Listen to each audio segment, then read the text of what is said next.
हमारे एक स्वयंसेवक मित्र परिवार के यहाँ एक नन्ही सी परी का आगमन हुआ है। उत्तर भारत में बच्चों के जन्म के कुछ दिन बाद घर में हवन पूजन का आयोजन होता है।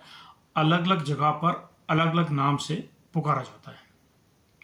पूजा के पश्चात स्वयंसेवक भाई साहब ने अपनी पुत्रवधू से गोमूत्र का आचमन करने के लिए कहा, यानी कि पीने के लिए कहा।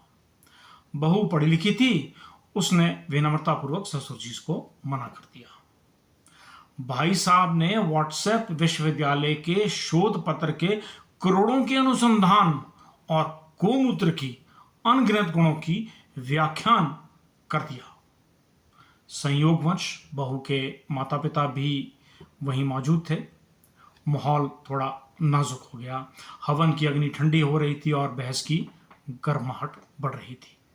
तभी गांव के ताऊजी उठे। उम्र लगभग 95 वर्ष के आसपास होगी।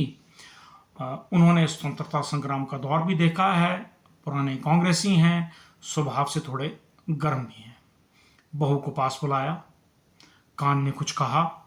बहू मुस्कुराई और एक चम्मच के साथ गौमूत्र का आचमन कर लिया, अर्थात पी लिया।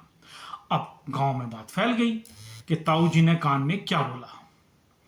महिलाएं कान में फुसफुसाहट करने लगी, क्या बोला होगा, क्या बोला होगा। संयोगवश कल ताऊ जी मिल गए। मैंने ताऊ जी से पूछ लिया कि आपने कान में क्या बोला था। ताऊ जी बोले, मैंने कहा था बेटा, ये मोदी का अमृतकाल है, पी ले। कहीं मोरारजी देसाई की संपूर्ण क्रांति होती तो तेरा ही तुझको पिला देते। बेटी समझदार थी, कहकर ताऊ जी चल दिए। नमस्कार, मैं भी चलता हूँ। देश को आत्मनिर्भर बनाना है। आप अमृतकाल का आनंद लीजिए।